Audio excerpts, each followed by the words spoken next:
વડિયાના નજીક અમરનગર મુકામે આ અન્નપૂર્ણા માતાજીનો આનંદ આશ્રમ આવેલ છે, જ્યાં અન્નપૂર્ણા માતાજીની 8મી પુણ્યતિથિ નિમિત્તે મહાપ્રસાદ તેમજ રક્તદાનનું આયોજન કરવામાં આવેલ। અન્નપૂર્ણા માતાજીના હજારો ભક્તો બહેનોએ પ્રસાદનો લાભ લીધો। રક્તદાન કેમ્પમાં પણ લોકોએ ઉત્સાહથી રક્તદાન કર્યું। અન્નપૂર્ણા માતાજી રાજવી વખતેનો 65 વર્ષ જૂનો આશ્રમ છે। માતાજી ફક્ત ગાયના દૂધ પર જ જીવન ગુજાર્યું। બહોળો ભાવિક ભક્તોએ દર્શન અને પ્રસાદનો લાભ લીધો। રિપોર્ટર રાજુભાઈ કારિયા, વડિયા।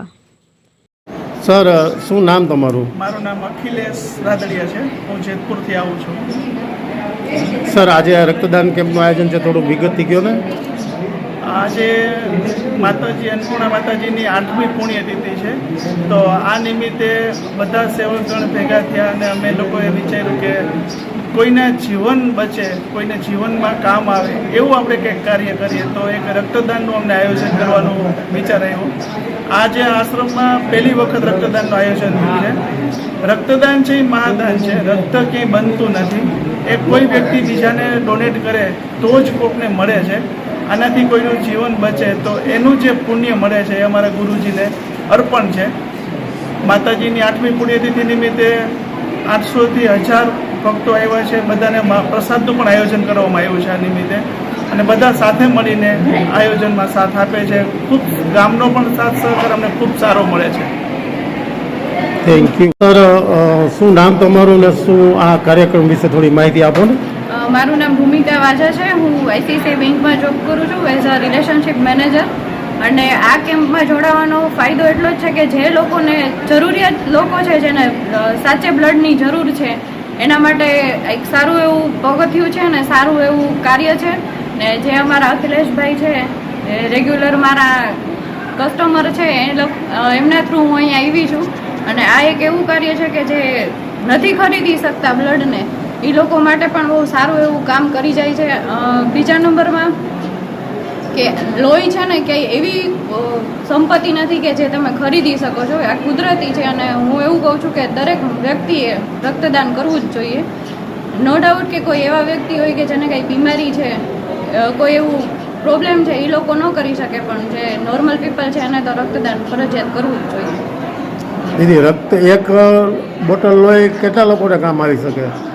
ઘણા લોકોને કામ આવી શકે છે, જે થેલેસીમિયાગ્રસ્ત બાળકો હોય અથવા તો કોઈ એવા જરૂરિયાત કેન્સરવાળા દર્દી છે કે જેને સાચે જરૂરત છે। બીજા નંબરમાં કોઈ એવી પ્રેગ્નેન્ટ લેડી છે કે જેને જરૂરિયાત છે લોહીની, એ લોકોને પણ કામ આવી શકે છે। Thank you sir.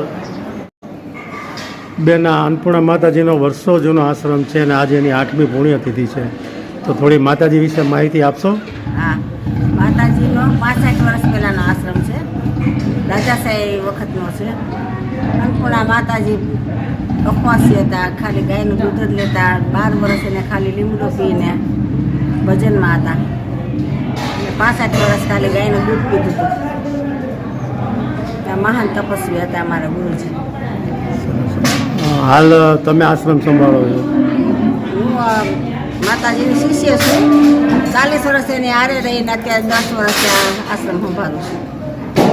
બેન, માતાજીના સેવકો કેટલા હશે આશરે? એનું કોઈ અંદાજ નથી ભાઈ, માતાજીના સેવકો બહુ છે।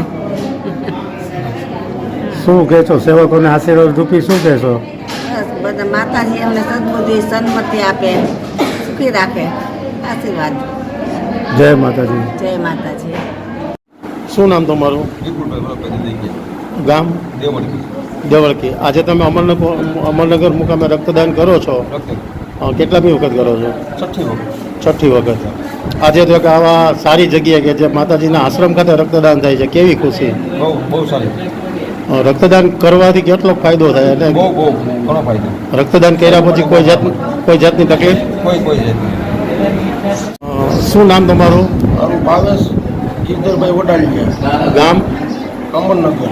આજે આ રક્તદાન કેમ્પથી કઈ જગ્યાએ છે? પૂરું સરનામું આપજો। અમારા ગુરુજી આશ્રમે છે, અન્નપૂર્ણા આશ્રમે, અને ત્યાં અમારા અખિલેશભાઈ જમાઈ કરીને એને બ્લડ કેમ્પ આયોજન કર્યું છે, અને તેમાં એનું કામ બહુ સારું છે। તેમાં બ્લડ બેંકવાળા જે સાહેબ આપ્યા એ બધું સારું કામ કર્યું। સરસ. તમે કેટલામી વખત રક્તદાન કરો છો? હું તો દર 3 મહિને 90 દિવસે કરી જ નાખું. રક્તદાન કર્યા પછી કોઈ તકલીફ? કોઈ એક પ્રકારની તકલીફ નહીં. લોકોને શું કહેશો રક્તદાન કરવા માટે? લોકોને હું 7 વાર મેસેજ આપીશ કે તમે હંમેશા બ્લડ ડોનેશન કરો, જેથી કરીને બીજા કોઈ લોકોને ઉપયોગ થાય.